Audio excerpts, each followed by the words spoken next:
So we know that the NAPIS report is due on October 31st at 4:30 p.m.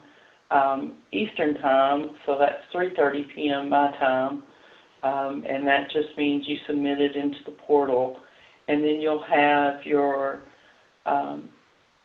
service unit budget expenditure report, and you'll have your report of variances. The variances, again, are 10%, so we have to explain anything above or below 10% that changed, and I'll show you where those reports are located for you to run. I've sent you the forms, and then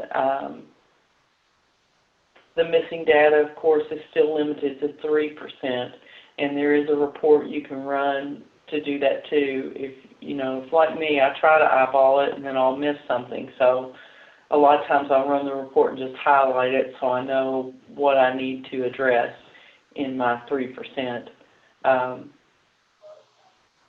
But hopefully, from what I've seen, and I've set myself a dashboard up to check for missing data, and I'll show you that too, because you can easily use it too.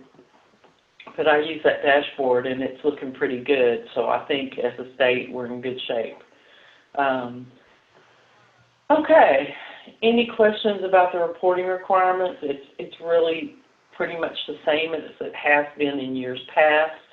It is the same system, etc. We've got a couple years before the new system evolves. I am on that testing group and have piloted it. I've already seen it. It's built, basically. And once we change over to that, I don't think we're going to see a huge amount of change because it's basically set up to be vendor neutral. So the new system, you upload an Excel document, and as you know, SAMS exports in Excel. So this should be pretty similar, and I don't expect hiccups. We've already given the information to the folks at WellSky, and WellSky has been invited to participate in some of these pilot calls too, which are happening like every other month, and so we should be in good shape for that. So onward with this year. I've already logged in, I just realized. I'm going to log out and then I'll share my screen. I thought I was being oh so clever having that report up, but I will log back out. So let me share my screen so that you can see. Okay, so now you can see the, hopefully you're seeing the ACL, Welcome to the State Reporting Tool. Everybody see that on your screen? Anybody? Okay, Sue sees it. Good. All right. So I'm assuming everyone can. So to log in, you just go to these three little lines, if your screen looks like that, and sign in. And the sign-in is your SAMS login. So whatever you use to log in SAMS, not the portal, but SAMS, I believe. And if you have single sign-on, it's just that much easier. Of course I made a typo. Never fails.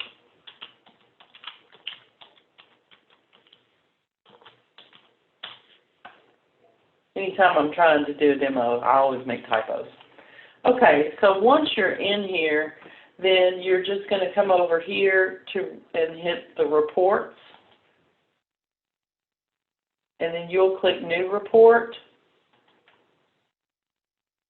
And the source will always be SAMS report. And then it'll be an agency report, the fiscal year 19. So the dates are already in there for you. Now, a little note here that might be helpful to you. If you want to look at your NAPIS and see where you're at during the year, you can change these dates and run it for a partial year, should you have that need.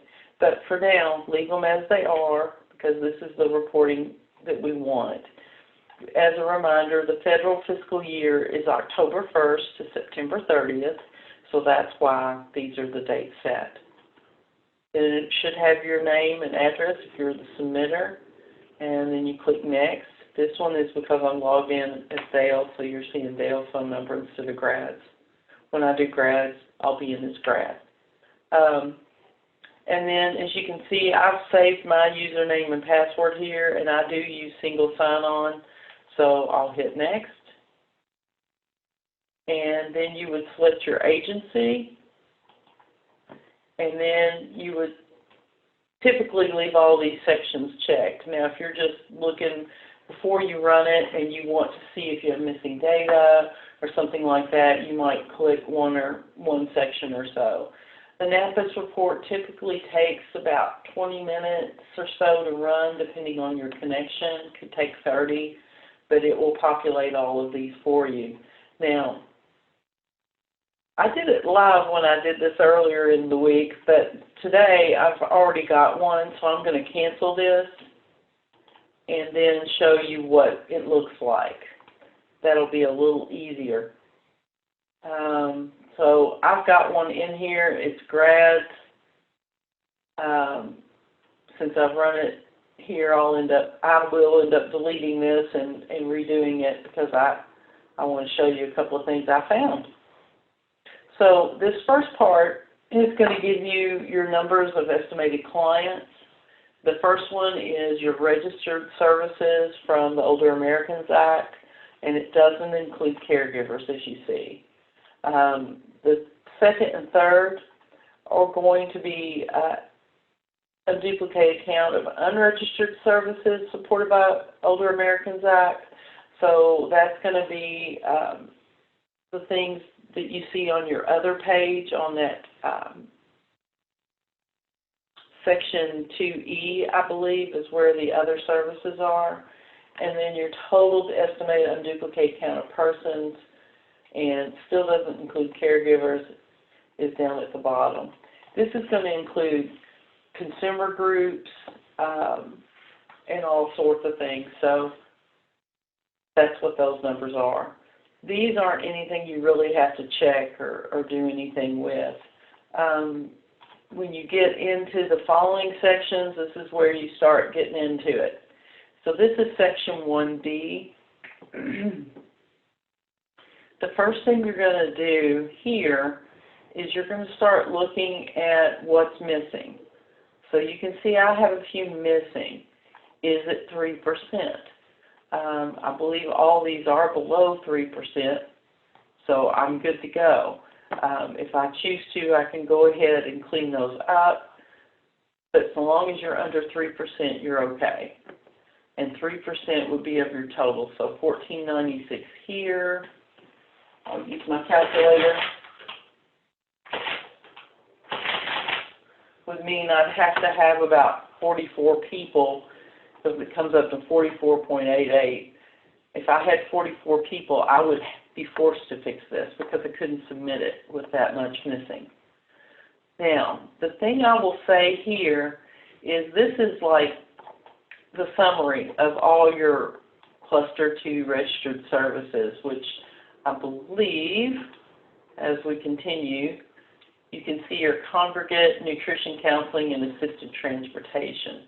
Now, in Grad, the only one of these that we offer is congregate meals. We don't offer nutrition counseling, and we don't offer assisted transportation. However, what I will say is if your ad does, sometimes with that missing data, it can fool you because you may be fine on the summary page, but then if you've got a smaller group of clients in another service, say like assisted transportation, depending on who those people are, it could throw you there. I'll show you a better example in the next section. So, congregate meals, I'm going to say that's the bulk of where my missing is, and it is because that's where we have our services. So you can see that those match what you saw. Now, if I go into Section 1C, it's spinning. Then we're going to get into personal care, homemaker, chore, home delivered meals, adult day, and case management. Now, this is the summary page for those, and you can see it's a smaller group of clients. And as we get into each individual service, it'll be even smaller. So like where I have my total here, when I get to personal care, that's going to be a smaller group of all of these. So I would want to look and check for missing data there. It looks like I have very few missing. I see 2 gender missing. And that's all I see in this. But they happen to be personal care. Let's see what that looks like. See, personal care, there's only 23 people. So, and that's not where the gender's missing. So I'm probably good to go there. But you can see with 23 people, that's a much smaller group. That would be less than 1 person. So if I had anything missing there, I would have to correct it. And that's how the 3% works, so you know. So you just kind of keep going through here and looking at them to make sure that they look correct. You can see these, because they populate from SAMs, you've got green check marks and they're all verified. When you get to section 2, that's why you see the red there, is because you're going to import all the, you're not importing, you're going to input all your financial information there. So I'm going to talk about section 2 a little bit. So there's several things here to check. And when I ran this the other day, I saw something I thought I had corrected, but one had creeped in and I still had to correct it. So this is where you're going to start wanting to run your SAMS report. I run just my usual SAMS agency summary report, and I run it for the period of 10/1 to 9/30, 10/1/18 to 9/30/19, and I check my units against every one of these. And so you know that's the first thing I do when your reports are submitted to me, and that's something I've been doing for years. This isn't anything new. I will check them to make sure that the units match your SAMs. So we want to make sure that they're accurate. And the other thing that you need to check is this with the meals. I know you all probably get really sick and tired of me talking about inset meals, but with inset meals, they have to match. So with congregate meals and inset. And you can see I had one that I had to correct. I have since corrected it, and once I rerun the report, that will be clear. But just for illustration today, I left this report in so you all could see it and see what that looks like. So the numbers here should match, and the numbers on your home delivered meals should also match with inset. So those are some things you want to check for sure. The other thing that you want to do is this is going to be where your expenditures come in. And probably really should have put this on the other screen because this one cuts off a little bit. But in your financials here, you can see you've got your Title III and inset. Those boxes will only apply to the meals, so for home delivered meals and congregate meals. But for those, what they're asking you for is the federal expenditure from Title III and the inset dollars. Keep in mind, for home delivered meals, that's going to be home care and Title III because we have inset funds in both of those. So you'll want to make sure that you are aware of that. So you'll pull out just the federal dollars here and the federal inset portion with it. And then you'll have your total service expenditure amount here. Now you may wonder why these numbers are all the same. They wouldn't be. The reason is this is just fresh populated out of SAMs. And because I have rates associated with my providers, I am getting some numbers. However, they may or may not be right. They're definitely not going to be right as far as pulling out the federal and inset expenditure portions. So those pieces we do by hand. And I mentioned this the other day, and I'll mention it again. And I think I mentioned it last year. Lisa Flaherty here at GRAD has developed a wonderful Excel spreadsheet. and she keeps it all year long, so that when NAPIS rolls around, she's already got the numbers. She just puts in her October financials and she's done and hands it to me, and I can input the numbers. What that does is it subtracts out the first quarter of last year and then adds in the first quarter of this year. So she's got all those already on her spreadsheet, so she doesn't have to go back and pull and do all that addition and subtraction that we've done in the past. It's just right there. If you all want that sheet, email me after and I'll send it to you. It's a great tool. It really helps. She has percentages plugged in for her federal so that she gets the dollars on there, and I mean, it makes it so much easier and simpler for me. The other thing you're going to do on here is you're going to pull out your program income. And you notice all these are blue and empty, and that's just simply because Sam's doesn't have a way of pulling out that number to put it in there for me. So that, again, I'll get from her spreadsheet. Then the other thing you're going to do is you're going to come over here, and it kind of tells you, lays out the parts that it's looking for dollars in. So you're going to pull out, like, where you have C1, or this is home delivered up here. So this is C2. So where you have C2, you're going to pull out only the money that was C2. And over here, you're putting in the money that was C2 federal plus the NSIP. Here, you're only putting the C2 federal amount. Hope that makes sense. But you're going to do the same thing with congregate. You'll do C1, and then you'll do just C1 over here, C1 and NSIP here, total dollars, everything that went in here, program income pulled out here. The other place that sometimes is confused down here at the bottom is health promotion and disease prevention, and then the other services. So I want to talk a minute about that. On other services, those are over on Section 2E, and those are things like advocacy, counseling, education, transportation, I think is pulled out here somewhere. Let me make sure I've got that right. Yeah, it is. Education, I'm trying to think. Outreach, some of those. No, outreach is pulled out here. But there's some of those other services that are on 2E, and I'll show you mine in a second. So those numbers are going to come over from that page to the front sheet here on 15. So the dollar amounts are what you're looking for here from your Section 2E. Now, health promotion and disease prevention here on 16, that is not Title 3B health promotion. This is your Title 3D. So you need to check the numbers against Title 3D.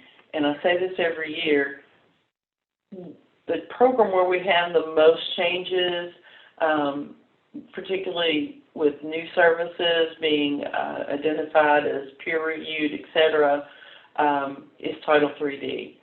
So please check your numbers against what you see here on 16 for Title 3D, because I want to make sure that everything is mapped correctly. If there's mapping that needs to happen, then let me know that, and I will gladly get that done for you.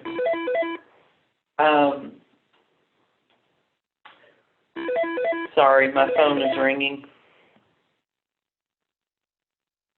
Okay, so that's Section 2B, and then we'll go to Section 2E.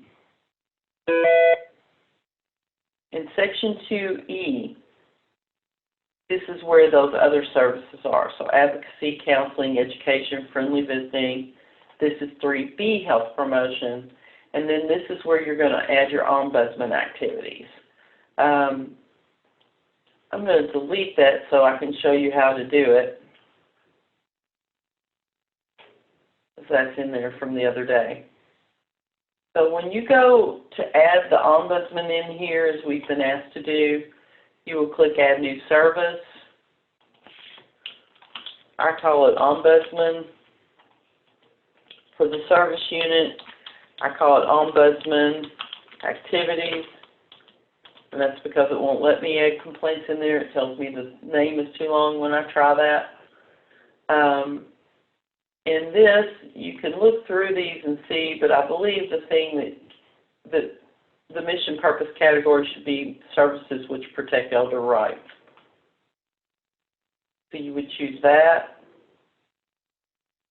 Oh man, I did it again. See, it's 1 in 15 characters long. So I'll just call it Ombudsman. Expenditure amount here, Older Americans Act, that's going to be your federal dollars. So when you're figuring this up, that will only be the dollars I would think that you have in 3B. Your Title VIIs are reported on a different page, and I'll show you that. And then your total service expenditure amount. So I will say that we had, well, we'll make it $11,000.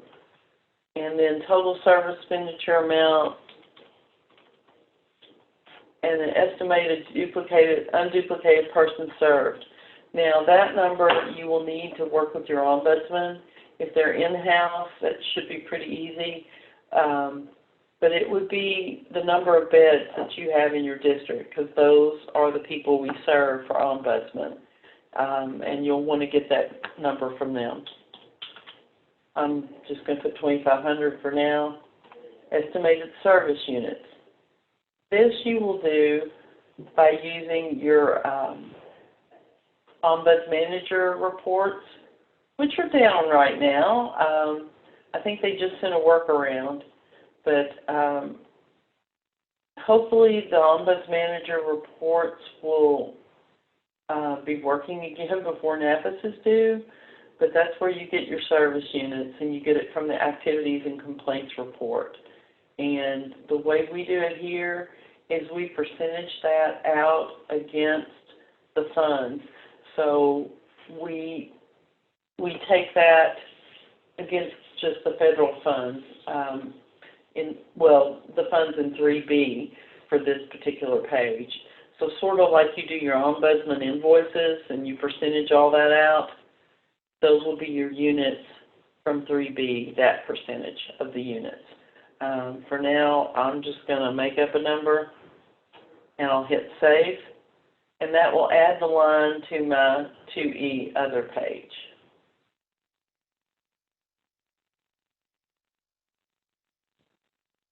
Now, of course, once you finish a section, you would verify the section. Oh, I have a red. Okay, so Section 2E, this must be, the total service expenditure must be equal to Section 2A, Other Services. So that's just a clue that you have to go back and put that number on Section 2A, just like we talked about a minute ago. So that's where those errors are coming from, and that's why it won't verify. So once that's placed on Section 2A, on the Other Services, it will verify. What are my numbers? 98,9701 and 128,0701.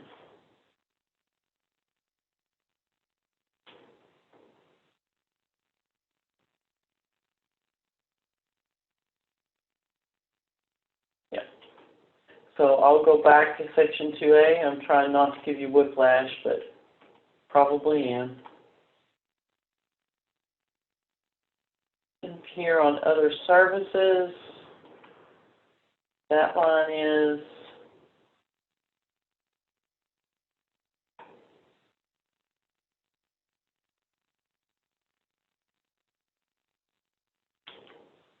I don't know why the line is there under inset, but it may just be this screen.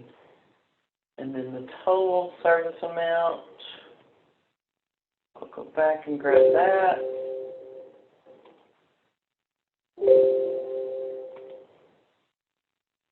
Well,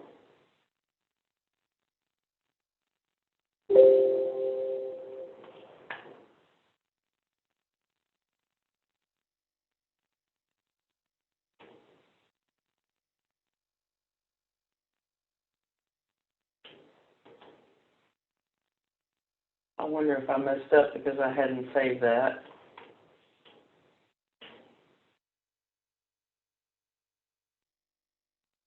Yeah.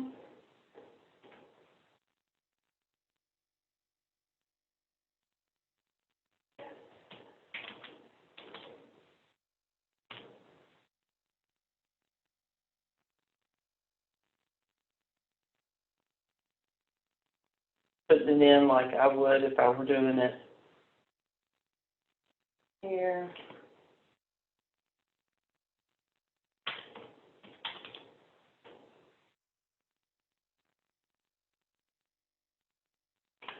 I'm going to save that. Go back to Section 2E. And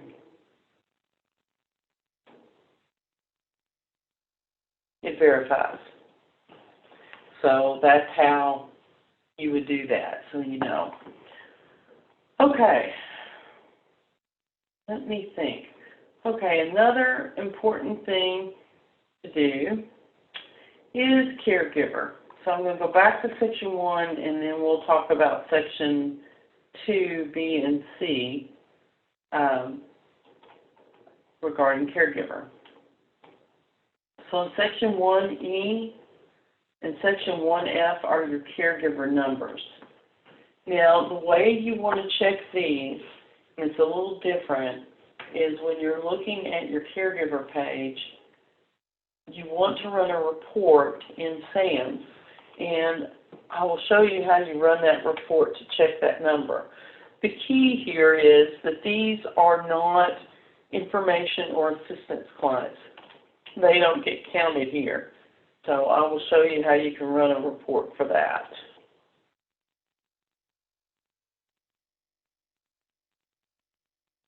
Bear with me.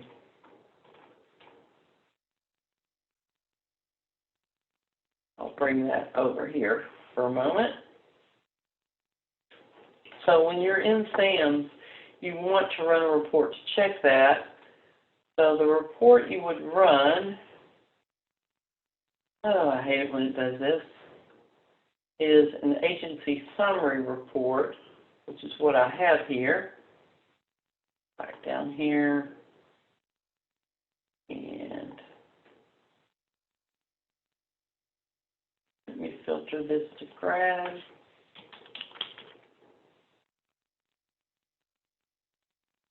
This is my little report I like to run.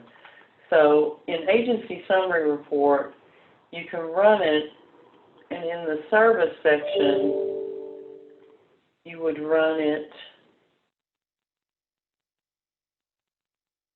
with the care program of family caregiver, and then you would come and pick these services.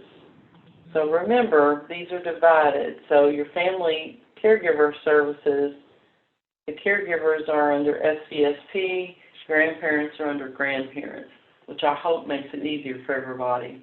But you'll want caregiver training, cash and counseling,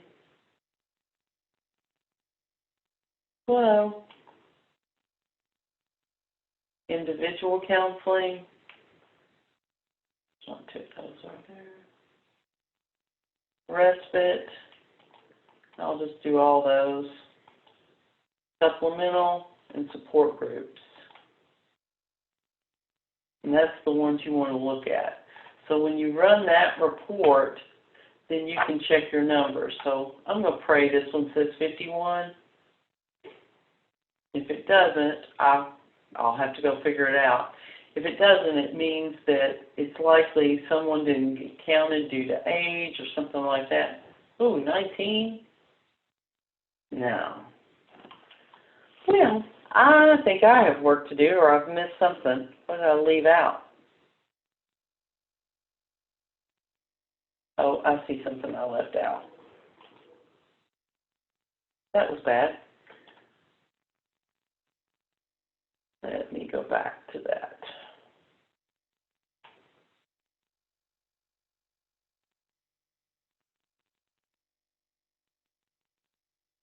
And I have the wrong dates.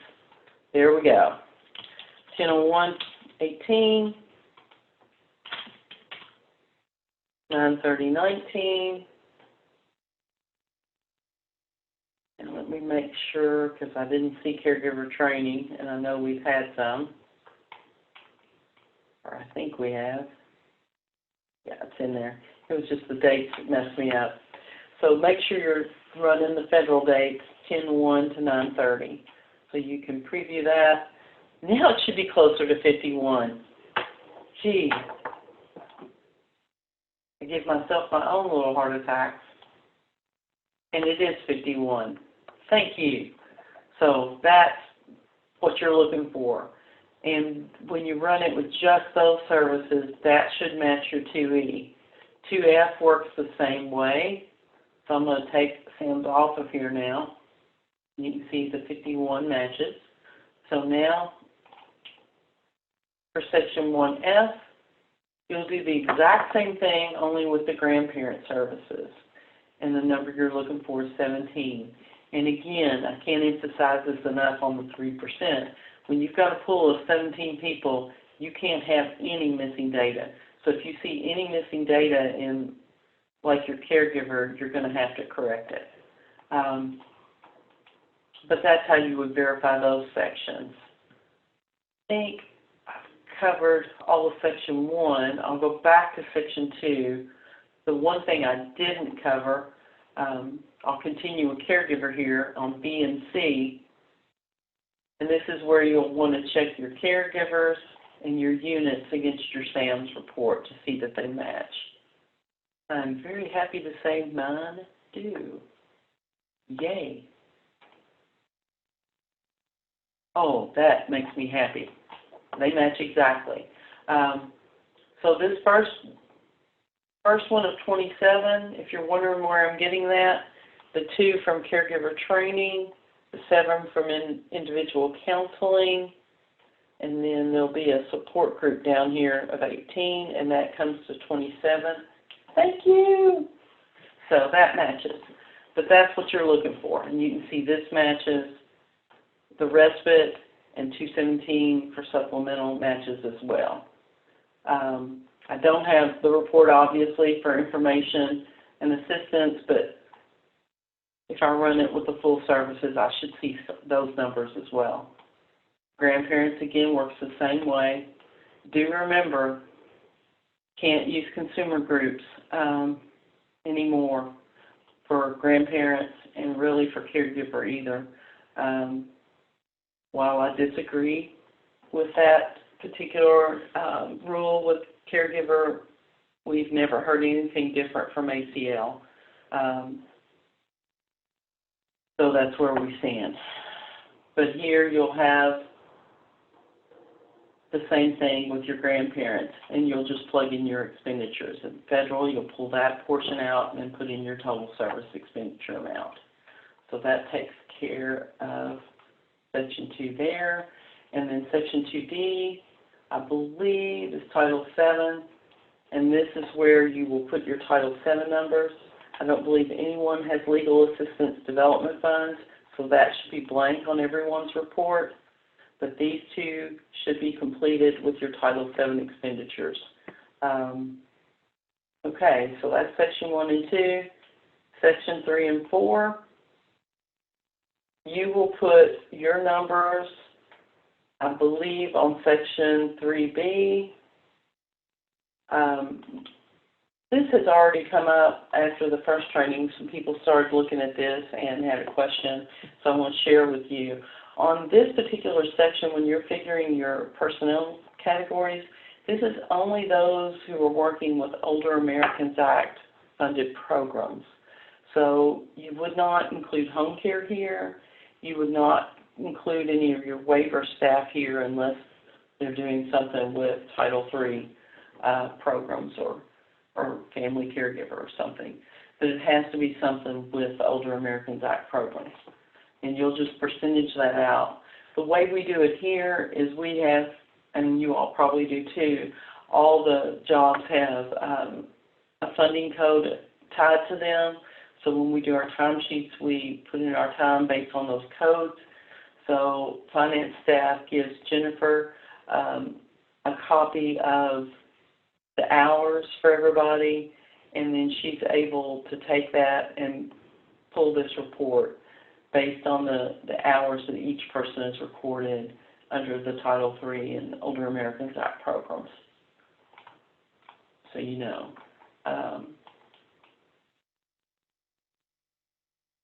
Any questions about that? Yeah. Section 4 is where you're going to do your accomplishments. So you have home and community-based programs, and then you have system of elder rights. But you'll just pick your top 3 things for each, and you just hand type those in there, and that's really all there is to that. So that's your NAPIS report in a nutshell. And let's talk a little bit more about troubleshooting the missing data and how you can do that. This is how you would match up caregiver, as I mentioned in the SAMS program. You can also do a number of things with this agency summary report, which is why I love it so much. Let me bring that back. Because we're recording, I won't do it, but I will show you how you can. If you're trying to narrow down some of these caregiver things, you can run the report in this top report area, report settings. You can tell it to show consumers, yes. Show client ID, yes. I do that just to make sure who I'm looking at. And show consumer subtotals.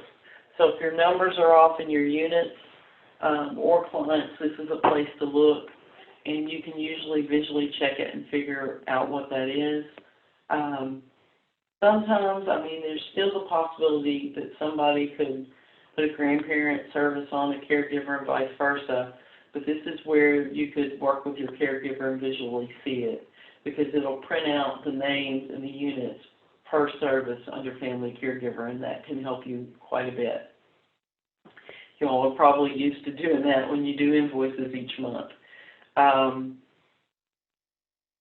The other things that are just like a needle in a haystack to find are when you're trying to do caregivers that don't come through and grandparents. There are a couple of things to look for in caregivers. So I'm going to go over to consumers and just go over this. There will be a training, hopefully in the spring, we think, for caregivers. And I think ADRC will have one too at some point. But Moralia and I've talked. We took the survey. She wants to get a little more information from it. And then she's going to start planning something, hopefully in the spring, so we can get a caregiver training for everybody. Now, I've got to get rid of my ID number there. And I want Pink Panther is what I want.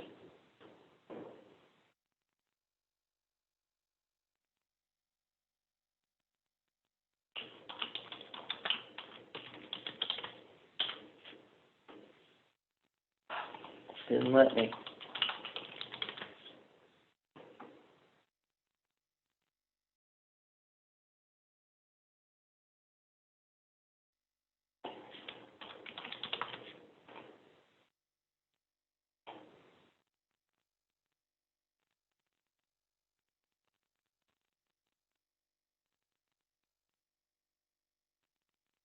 Okay, so here's Pink Panther, and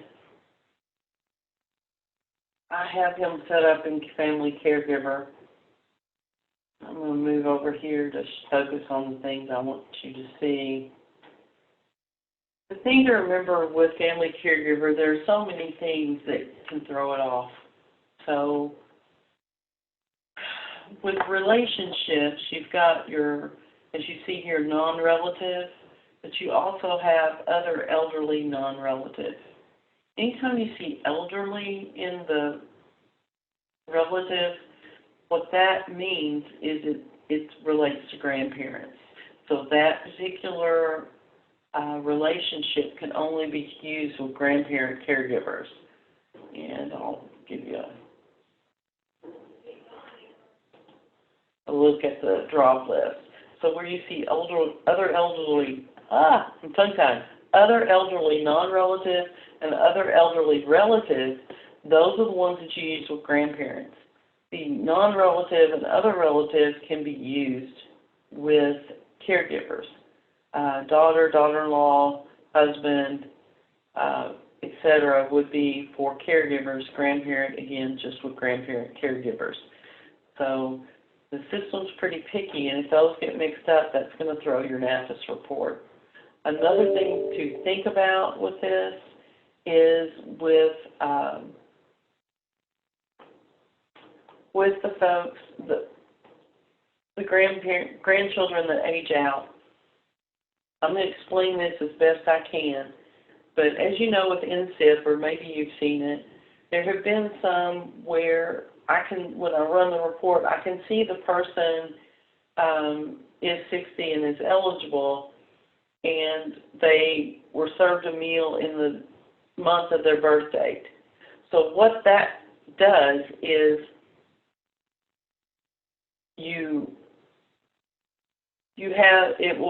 the system will toss it out. It's bizarre. So the birthday could be on the 1st of the month. You serve a meal to the person on the 25th, and the system will still kick it out because somehow in the logic it isn't going down to the day. It's looking at the month, and we've seen that in NSIP. Well, the same thing happens with grandchildren that age out. You can have a grandchild that turns 19 on the 30th of the month, and you served them while they were still 18 on the 10th of the month, and the system may kick it out. So let me know if that happens to you, because when that happens, sometimes we just have to overwrite it. I haven't found a good way to get that to clear. It's just a bug, as best I can tell. So be aware of that. That's a needle in a haystack, and it's difficult to find. So the best thing I can say is work with your caregiver and be aware of those grandchildren that are in that age range, 18, 19, so that you know and kind of watch for it. The other thing you need to know about is with caregivers, when you have someone who's under the minimum age, and let me double check my report, because I don't trust me to remember the right. I think it's 55, but I'm not sure. No, under the age of 60 for the caregiver. That's not the care recipient. But if the care recipient is younger, then you may have someone with early onset dementia. So what you have to remember to do is you have to remember if they are early onset dementia, then that's something you have to mark here under cognitive impairment under other characteristics for that client. I'll hit the teeny blue open so I can actually do that. But this has to be checked, and it has to be early onset dementia. It can't be any of the others in order for the report to queue and that person to be added into the total of caregivers. So be aware of that too. Caregiver just has a lot of challenges. And of course, you know, the service deliveries have to be marked as to caregiver rather than standard. Now, I can run another report and make absolutely sure we've cleared all of those. We had, as of the end of September, but if anything got entered past that, I may need to look at it again to make absolutely sure. But anything that gets marked as standard instead of to caregiver will not get counted over in the NAPIS report. So that's something to be aware of too. Caregiver just has a lot of challenges. Now, I have run missing data reports for everybody. I'm doing that now through a dashboard, and I want to show you that too because you can use this as well. in your menu, it's just My Dashboard. And you pull that up. Is there any way to get that where you can see it a little better? Okay, so these are saved searches, and it's going to look like I'm picking on you, Eric. I'm not. I had just run this report so that I could look for Michelle. You all got just a couple people in ethnicity that are showing up as missing still. But basically, this report, if you all don't mind, I'm going to turn off share just for a minute and then switch the screen so you can see it better. Let me bring that over here.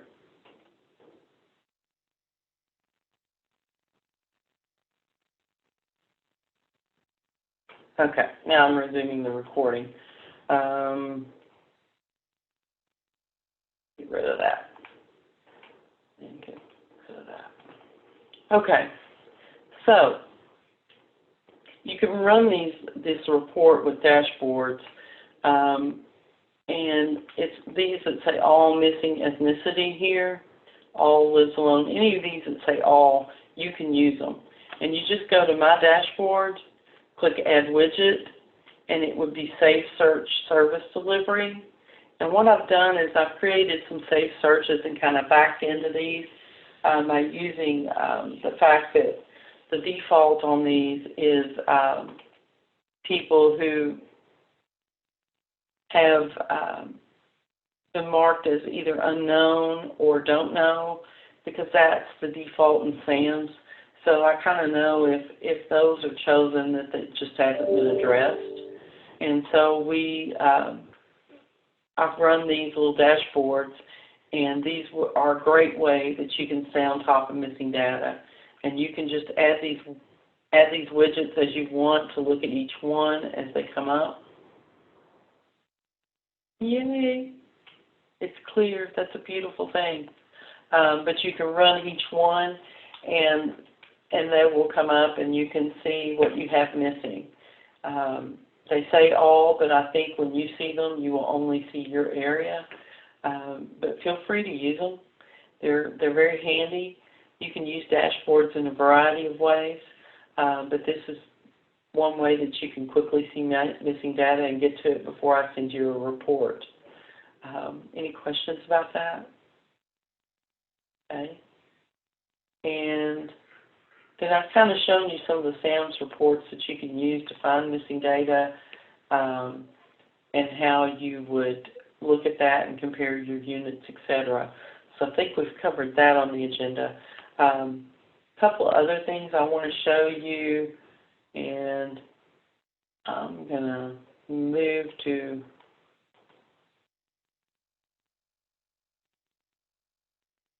different screen. Back over here, yeah. So the other thing you can do, and I'm going to go back to the home page, some things that you want to be aware of for running the reports as far as service unit budget and expenditure and the two-year comparison.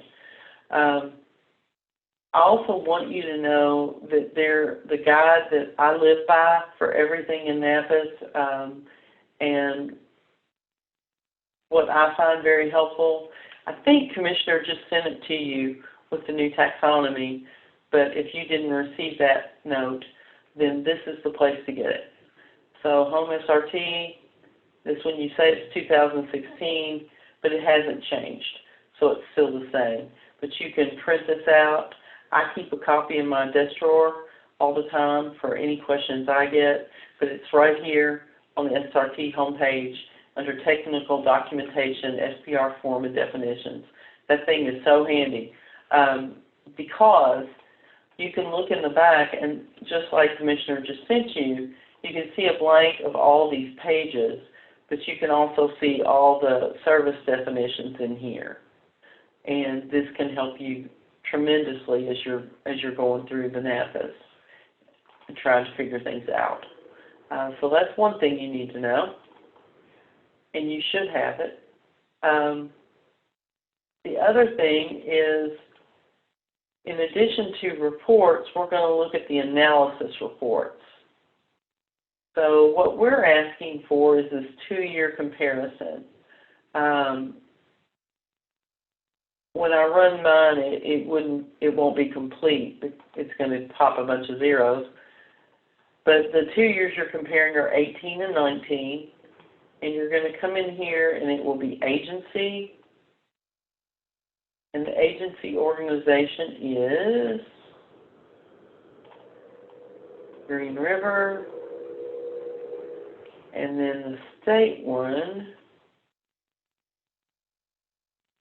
I don't think we need to fill it out.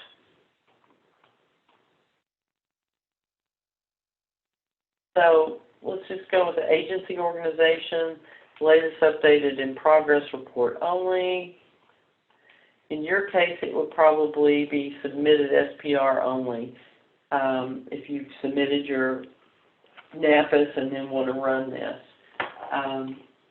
because you want to make sure it's finalized. If I hit SPR submitted only, I'll only have my 18 numbers. I won't have my 19 numbers.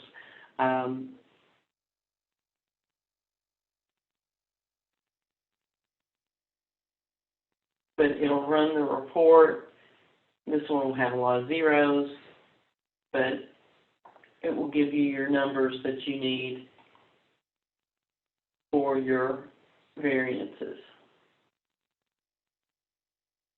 It has some on it. There you go. Person served, units of service, but it's the 18 is a 0. Let me explain why the 18 is 0. Because it's looking at the report, I think, because I'm logged in under the Dale admin, it's looking at the one that's there, and it doesn't have the 18 to go with it because they don't match, meaning that I, as the submitter, submitted it as grad for the agency, and when you submit a state, it's different. So with that being said, and I know I probably just made no sense to you, I'll make it a little simpler.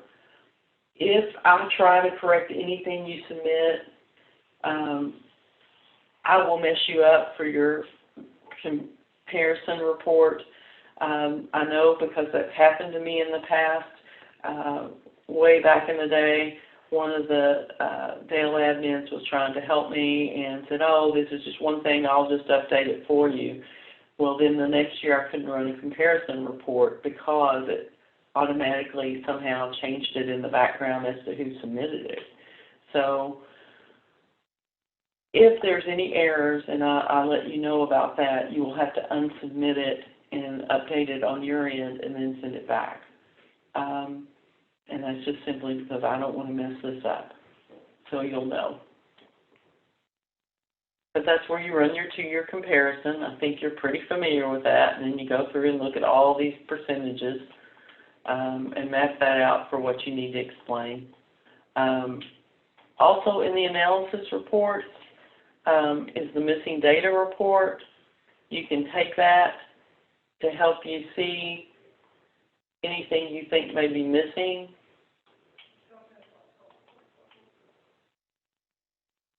I'm just saying most recent report, which will be the one in there, and it'll go through and tell me if I have anything. And if I see anything over 3%, then I can highlight that and go back and fix it before I would submit it. And that may help you too. You're not required to run this report, but you certainly can if you want to use it to check yourself.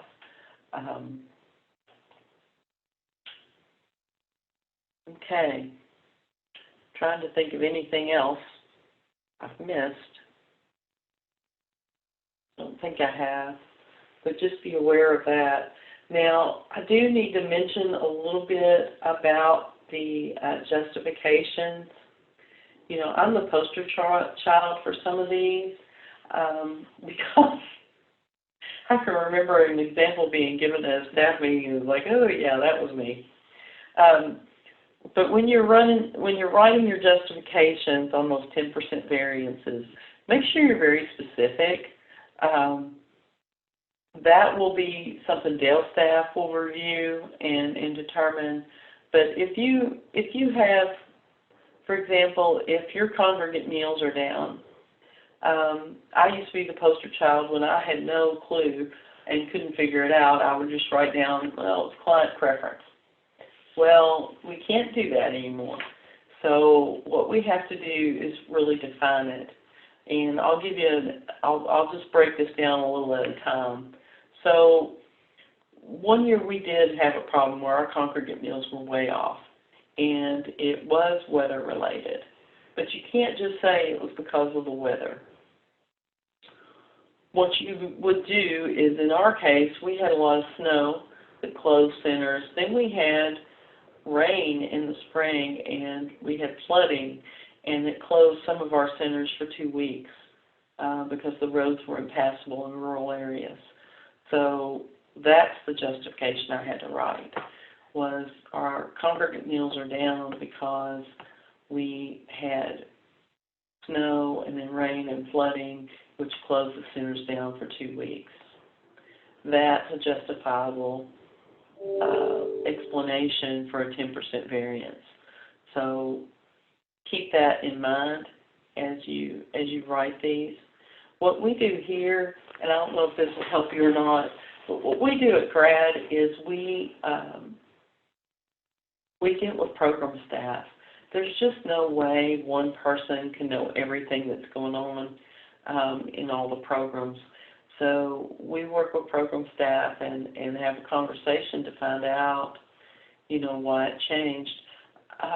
Caregiver is one where we see changes regularly every year. And again, it's a small client pool, so it's really difficult sometimes to explain because something was off by maybe, 2 numbers, or in the case of my case, I've got 51 people. So if I have something that's off, by 5 or 6 people, then that's 10%. And, you have to explain those things. We had a situation last year where we lost a number of the care recipients. And so we had a lower pool. You may have had a support group shut down, or maybe maybe it was a weather event that caused you to cancel some things. But all of those things, have to be explained, and Dale staff will look at all of that. As I mentioned, when your report comes to me, I'll look to see it's complete, and I will look for the missing data. I'll also look for the SAMS units. I'll run an agency summary report just like I'm showing you to make sure those units match. That is something that I've been doing for several years, and we do routinely. So those are the kinds of things. Everything else will go to Dale program staff, and they will determine, if they need more information from you, and they'll reach out to you for any of those explanations of variances or things like that. Any questions about that? Any questions about the whole process? If I missed anything? I keep thinking I have, but you all are just so quiet. Anybody still there?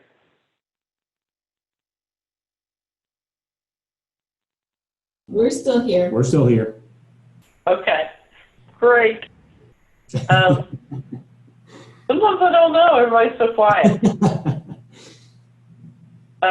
And I know Kipta's on, and I know you all probably have the toughest job with the needle in the haystack with Caregiver because you have such a large client pool. Hopefully that'll go smoother this year. I'm really hoping that renaming the services will have taken care of some of the issues that we've seen in the past, and we'll just have to see how it goes. But if you run into anything, do let me know. I'm trying to think of any of the other questions that came up the other day. I know we had the one about the staff report. I've had some about numbers not matching. That's another thing. I had a question the other day from an area that went to look at their numbers after the training and said that their home-delivered clients didn't match. Well, keep in mind you're looking at Title III and home care, home delivered meals. So when you want to match those numbers, you have to run an agency report with both of those numbers. And the numbers, you can't just add them from one program to another, because you may have people who were served in both programs during the year, but they'll only count one time in the unduplicated count. So that's something else to keep in mind. There's lots of little complexities with this report. But again, I'm still here to help, and will do whatever I can for anybody that needs me. I will be at FICO tomorrow at 10 a.m. Eastern Time, and I'll be in Purchase at 10 a.m. Central Time on Monday, and you are welcome to join us or send staff if you would like. But hopefully I've covered everything for you. If you have questions, let me know. Are any of you using the dashboards now? I'm just curious. Not at this time. The widgets look really like they're going to really help us this year. Okay, good. We are at Lincoln Trail. Yeah, I think they're helpful. They're really helpful. We're planning on doing a little more with ours at Grad this year, but it's going to now have to be after NAPIS. But we found them to be very helpful. Great way to communicate with providers too, securely. Okay, are there any questions at all? If not, I think we are done. Okay, I don't see any questions, so I'm going to end the meeting, and the recording I'll give to Tom and ask him to put that out there for us. And feel free to refer back to it if you'd like. Thank you all. Jeanette, we really appreciate you taking your time out today to go over this with us. Thank you. Hey, I'm glad to. It just makes everything go smoother, you know? Absolutely. And it's something we only do once a year, so I realize that while most of you have done it before, it's just helpful to go through it again, because there's just a lot to it, and doing it only once a year, it's just a lot of moving parts. Yeah, you're right. If we did this once a month, it'd be one thing. Doing this, once a year, it's always good to have these refreshers. So thank you. Okay. Thanks. Well, thank you all. And if you have anything come up, just let me know. Yeah, absolutely. But we're still jealous with the number of caregivers you guys serve. Just want you to know that. Yeah, I know you all really have the toughest with that. You all, and I'd say Lake Cumberland, they have a huge caregiver program, and it is needle in a haystack at times trying to find those, especially the grandchildren that age out. That happened at Grad last year, and I mean, ours is a smaller pool, so it wasn't that big a deal. But for you all, it's a major deal. Yeah. So yeah, hopefully it's going to get better. Your new pop-up with the age, those people under 60, that was pretty exciting to see this year. It's like, oh, this individual is under 60, look over the record. That was pretty wonderful. Yeah, and that you can do really easily through the agency summary report again. That's just a little filter you flip down there at the bottom of the report to say age is equal or less than 59, and run the report and see what comes up. And that's all there is to it. It happens. We have it happen all the time, because people will come in and not have their full information, or a typo gets made. Things happen, but they can be fixed, so it's not a big deal. You have a great day. Thank you. All right, thank you all. Thank you.